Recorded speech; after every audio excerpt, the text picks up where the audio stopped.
Did any of the following actually happen as described in these scary stories? My cat made friends with Dogman. Dear Scary Stories NYC, I keep seeing stories on your channel in which people tell about seeing a Dogman back in the 70s or 80s and yet not knowing what it was because they had never heard of such a thing before. Sometimes they say they wished it had been a Bigfoot because Bigfoot got on TV with Leonard Nimoy, but nobody was shining a light on the upright walking canines back in the day. That might be true in terms of the media, but my family knew about Dogman since I was 13 years old. I was born in 1959, so 1972 was the year when I turned 13, and I still think of it personally as the year of the Dogman. The thing that happened with Dogman started for me one day long after it had already been going on. None of us humans knew it was happening until it had been a thing for some time. So, in that sense, it was sort of like walking into the middle of a movie. I was sitting and reading a book, no doubt something about monsters or else a collection of Dennis the Menace or Peanuts comics in paperback form. I would read in a comfortable chair by the window during the day, as my mother was heavy into us using available lighting when possible to save on the electric bill. I remember glancing up from my book, looking out the window, and seeing our cat out on a hill behind the house. We used to let her out whenever she asked in those days, so this was not a big deal to see her there. I did a double take, though, because I saw what I at first took to be a big, three-dimensional shadow moving through the trees behind her. Putting the paperback aside and moving up closer to the window for a better look, I saw that shadow morph into what seemed to be a bear, but a bear with a sort of a man-like body, or else a very hairy man, the size of a large bear. My beloved cat was facing toward me, away from the shadowy hairy man, and I assumed she had no idea what was coming up behind her. I felt deep panic inside my chest, and I felt my knees go all wobbly as I realized there was nothing that I, a 13-year-old boy, could do to protect my cat from this sneak attack from behind that I was about to witness. The immense beast leaned down, lowering its head to near ground level behind poor Ebony, who still hadn't reacted at all to any of this. It was at that moment that I first understood that this was a dog-headed man I was viewing, or a bipedal canine. It was something that looked like a werewolf, to use the vernacular of the day. I felt my 13-year-old heart breaking as I watched through tear-filled eyes as the Dogman reached up from behind with its huge, hand-like but deadly sharp paw or claw. I remember I wept as Ebony turned to see the Dogman for the first time since I began watching. My poor cat. She was such a sweet cat. I felt frozen to the spot in utter dread, wanting to look away, but finding myself unable to. And then Ebony, to my great surprise, began stretching luxuriantly and rubbing herself all around the huge monster hand that the Dogman had presented to her. Not only was the Dogman not planning on hurting or eating my cat, but the two of them were clearly very familiar with each other. At that point, I cried tears of joy that I wasn't about to witness something that would scar me permanently, but I was still too afraid to do anything about it. I just sat back down and monitored the situation for as long as I could. When it came time that dinner was drawing near, my mom told me to wash up and help her set the table. I pointed out what was going on outside, and she just thought Ebony was hanging out with a big old strange dog. "Who cares?" she asked me. "That dog seems friendly. Now wash up." But before I could say a word, My mother and I both saw something that explained to her why I was so upset about this situation. That big, friendly dog stood up on its hind legs, and it walked away.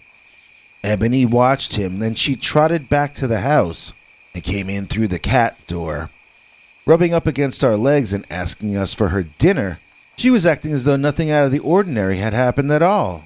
Mom and I discussed the situation over dinner that night with Dad, and he seemed even more concerned than we were about it. He said outright that wasn't the first time that cat had hung out with that dog. I asked how he knew, and Dad reminded me that we told him they were acting like they were familiar, which meant they were familiar. Dad said this was a big problem, because this was the first time the cat had brought the giant monster all the way home. The first time the creature was close enough that we could see it. Next time, Ebony might bring him even closer. All of a sudden, I felt a chill up and down my entire body, and I understood Dad's point.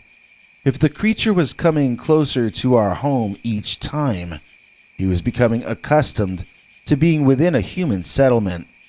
Unless he really was tame, which seemed unlikely, verging on impossible, this was going to lead to something terrible happening.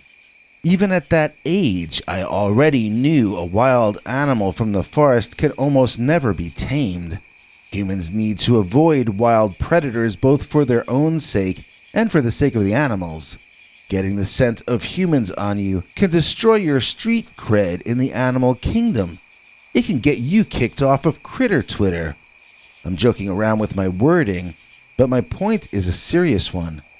We needed to either figure out how to reverse this trend of the Dogman getting closer and closer to us, or we had to remove our entire family from the situation completely.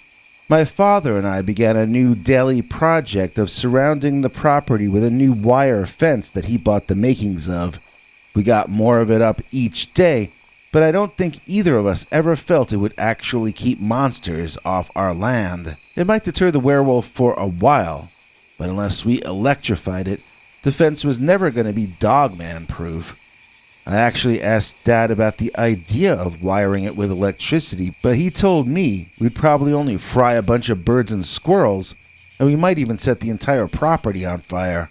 Not having any better ideas about how to protect his family, though, Dad and Mom began to look into moving us away from there to a less rural and more heavily populated place. At some point, they succeeded in selling our house, which meant we could now move away. On the next to last night there, I noticed that Ebony had never come home for her dinner. Mom and I began searching the woods because it was gonna get dark soon. She was a black cat, and if we didn't get her back inside before dark, we were gonna just have to hope she came home on her own. I was fairly distraught because I knew we were moving away the next day. I didn't want to go without Ebony. She was too good a friend. I was the one who found her, but I stopped and hid and kept quiet, not wanting to draw attention to myself.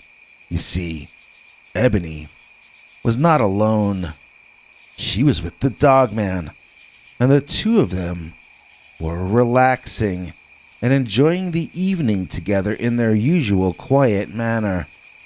I waited for almost 45 minutes, bent down behind a wet bush, watching the two of them chilling.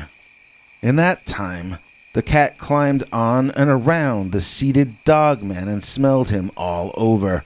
The Dogman lay down on his back, and Ebony climbed up on his belly, sat down, and groomed her private parts. Then she groomed the monster's chest and fell asleep for a cat nap. As sweet as this scene might sound to you while you're hopefully comfortable at home or wherever you're listening to this, that's how stressful it was for me to endure it. I was crouched in the damp woods, catching a chill and getting leg cramps, while the two of them snuzzled and wustled together. I was genuinely frightened that the Dogman would see or hear or smell me, and I was sweating profusely. Flop sweat is what they call it in show business. Fear sweat. I was terrified. If I accidentally agitated the creature, would it hurt me? Would it hurt my cat? I had known Ebony since she was a kitten, and I didn't want her to go out like that. She was one of my best friends, and I just wanted her back safe with my family. I wished I could be in bed, and that this were only a dream. I remember thinking how unfair life could seem. If we had moved one day earlier, none of this would have been happening. It never occurred to me at the time that maybe Ebony knew we were about to leave. Maybe she was saying goodbye to her friend. Back then, I didn't know that cats can learn as many English words as a 2-year-old kid can. It's quite possible Ebony really did know that we were about to be leaving that property. At the time, all I knew was that an innocent was in danger, and I was powerless to do anything but crouch there and watch and wait and hope and pray. When the Dogman suddenly got up and unceremoniously walked away, I stood and began stretching my legs, getting ready to make a chase after Ebony. There was no need, as she walked home with me rubbing against my legs and walking in circles all around me. I remember riding to our new home with Ebony on my lap in the back seat. She didn't seem to be upset or happy or anything about the move. She was happy with whatever happened, except when she wasn't. Because of her, I grew to prefer the company of cats to humans. After all, I never met a human being so badass that he could go chill on a hillside with the Dogman. But Ebony? Ebony would let him pet her. Any time people ask me who is the most extraordinary person I ever met, I have to include Ebony on the list. People roll their eyes and they scoff, but they wouldn't if they had been there when I was and saw what I saw. After all, my cat made friends with Dogman. Don't go anywhere, we've got another all-new Dogman story coming up in a second, but first, please join me in thanking today's executive producer, Chris C., for making this episode possible. Our praise for Chris is quite contextual. She's got a name that's unisexual. We are happy and we're in bliss, see? Because our executive producer, she's named Chris, see? She spells it like Chris Christopherson, but she's a lady and not anyone's son. Chris's contributions always have great timing. Somebody help me. I can't stop rhyming. You can be an EP too and protect us all from harm. Join our PayPal club at peterbernard.com, or we'll always love you and we'll think that you're the shit if you click the join link right under this vid. Now I'll end this rhyme before you get old and bald with our next Dogman story, which of course is called Dogman Has Zero Sense of Humor. Dear Scary Stories NYC, this is a story from a few years back when it was still legal to perform publicly in clubs. I don't know if any of you are old enough to remember back that far. At the time, I was barely earning a living by standing in front of a microphone and trying to make an audience of strangers laugh at my sense of humor. It's not that easy to do, but I'm not going to complain about it. Since then, I've had to do other also not that easy things in order to survive, and I liked it better when I was still doing stand-up. It's not a life I would recommend to most people, but if you love it, and if comedy is ever decriminalized again, then you should follow your heart. Just don't mind if the audience tears that heart out, throws it on the floor, and stomps on it right in front of you. That's their job. Don't hate them for it. Or do hate them, I don't really care. This is a story about the worst audience I ever had. This is the story that I know you won't believe is true about the time that I learned Dogman has zero sense of humor. So I was in the middle of my one and only national tour of comedy clubs. I was performing that night at a bar that I think was only a comedy club one night a week on whatever night I was there. It was just a bar and a small stage with a bunch of drunk people who didn't want to hear comedy alongside a parking lot in a forest in the middle of nowhere along a highway in the Midwest. Where was I? Do you know? Maybe one of you can tell me because I really don't even remember. Come to think of it, I shouldn't act like nobody was paying attention to me because I had this one guy who was listening. He was listening, and then he was heckling. He got progressively meaner and more aggressive with his heckling until finally he announced to the club that my jokes were so unfunny, he was going to beat me up in the parking lot after the show. That got a bigger laugh than anything I had said, and a little smattering of applause to boot. After my set was done, I was pretty shaken up, and I was wondering if I was actually going to be physically attacked when I tried to escape the place. The club owner took me aside. He really surprised me because he told me I got a much better reaction than the last few comedians he had performed for this crowd. In fact, he asked me to do a second set. You can imagine the weird state I was in mentally and emotionally as I went out behind the bar to have a smoke and to calm my jangled nerves. I also needed to try to remember enough material so that I could give my heckler all new jokes to belittle in the second half. I began to feel like I needed to pee, but I was enjoying how quiet and cold it was out back, and I walked off toward the woods to relieve myself as discreetly as possible. I remember there was snow on the ground, but only in patches here and there, and that there was some kind of evergreen sort of a bush that I was using to preserve my privacy. While in the middle of the uninterruptible stream, I heard a noise, and it made me jump. It was coming from in front of me and to the right, somewhere deeper into the trees and foliage than I could see from where I was. Remembering the heckler's threat, I froze up, and I realized I might have backed myself into a corner. Whoever that was, I was going to have to pass them on my way back to the parking lot, and therefore the club. I couldn't go anywhere as long as he, she, or it would be blocking my way. Feeling brave and inspired, I began telling jokes to lighten the mood, speaking loud enough that I could be heard by whomever was haunting me out of my view. I told the kind of off-color material I almost never could use on stage. This was not family-friendly. These were somewhat more extreme expressions of my comedic sensibility. I told my stalker joke to my stalker. I can't repeat that here. I told my sicko pervert in the woods joke to whoever was out there. I was trying to play to my audience, get into his head. What would be the funniest thing to say to a big, scary someone hiding behind bushes and scaring the living daylights out of me? Lenny Bruce used to say that the Egyptians had to let the Jewish people out of slavery because they were too charming. I think he was referring to them being funny.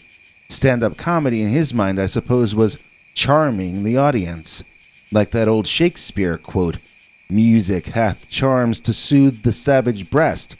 It's also true that being funny, or charming, can accomplish the same thing. Inside the club, I had used comedy as a shield against my heckler, as I had used it as a sword to attack.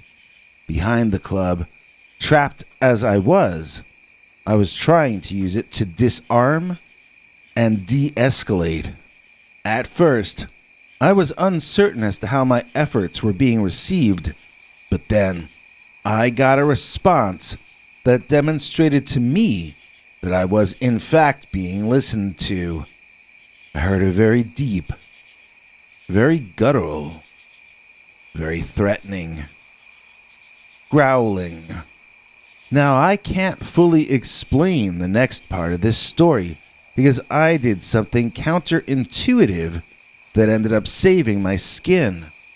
I don't remember having any conscious thought about doing it, but I ran down the alley toward the parking lot, knowing full well that I was going to have to run toward the growling before I could run past it.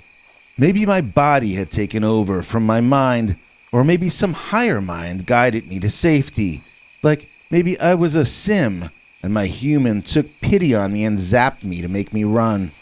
However it happened, though, I ran as fast as I could toward the parking lot. I didn't know what was in those trees, but I knew it was something even worse than an angry heckler, even a violently angry heckler. And as I ran past those trees, to my left, I witnessed what was making the growling noise, and all of my worst fears came true in the single most shocking moment of my life. I still wake up screaming on random nights from the memory of the jump scare of all jump scares. Sometimes it pops into my head, and I begin crying in this weird and uncontrollable manner. It makes me feel so impossibly sad as if I had lost someone close to me. I don't even know if there are words to describe the depths of sorrow it makes me feel, and I can't explain why. Perhaps I'm mourning my lost innocence. Things change drastically for you when you realize that monsters are in fact very real. I saw a dark gray ape man or hairy devil man emerging from the woods and reaching out to grab me with a massively taloned claw. Its hand was big enough to give my whole body a hug, and its claws looked like nature's answer to Ginsu knives. Whatever was guiding me to safety just kept me running forward, no matter what insanity and nightmare my eyes were taking in. And that's another thing I have to say. I didn't just witness an animal in the woods on that night. It wasn't just some kind of creature, some exotic breed or subspecies or whatever scientific terminology you want to use. No, I saw a walking nightmare. And to try to act as though it was only a sighting of a rare animal would be unfair to this horror and abomination that came from the depths of the Earth's own subconscious into my waking reality. This was a resident of hell. This was as unnatural and evil as something with a physical form could be. This was not one of God's creatures. This was anti-life. This was the opposite of goodness, and even the opposite of reality itself. It was unreal terror, manifesting in solid form and merging with our 3 or 4 dimensional universe. People hate when I tell them that. It's not what they want to hear. So then I tell them it had 2 rows of fangs on the top and 2 on the bottom. Each fang was the length of my thumb. Its eyes were insane and continually looked in different directions from each other. Its dog-like ears on top of its head twitched and moved around like there was something wrong with them. It was an angry thing, gritting its teeth and tensed up in stress and fury. It was unhappy. It was vengeful. It was some kind of a dog which stood up like a man, and yet it was no kind of dog at all. I firmly believe it was something closer to a thought or a feeling than a real thing, and yet, in that moment, if it had been able to reach me, it would have torn me asunder. It would have drawn and quartered me. It would have ended me permanently in a most horrific manner. It didn't. I got back to the parking lot. I went back to the club. I have no memories about my second set or that heckler, so he must not have beaten me up after all. Somehow I survived the night, and I lived to tell you the tale. So that's about all I can say about Dogman. He was gray. He had Wolverine claws. He stood like a man, taller than I was. His teeth were as long as my thumb. And most of all, I can assure you that Dogman has zero sense of humor. Thanks for watching till the end. If you liked what you saw, please consider clicking like on the video or sharing it. You can become a channel member by clicking the join link below. Then you can check our community page to find the links to 10 hours or more of secret, uncensored Dogman stories too wild to be told on this channel. Your other option is to join our paid subscribers club at peterbernard.com. That's Peter's homemade club, where he will personally email you the links as well as occasional secret club messages. You may also be included as an executive producer in a future episode. You have a scary experience you want to tell us about? You can email us at scarystoriesnyc@gmail.com, or else call our Scary Stories voicemail hotline at 804-LESS-SCARY. The machine cuts off every few minutes, so if you have a long story, please keep calling back and we'll piece it together later on. Good night, and have a scary tomorrow.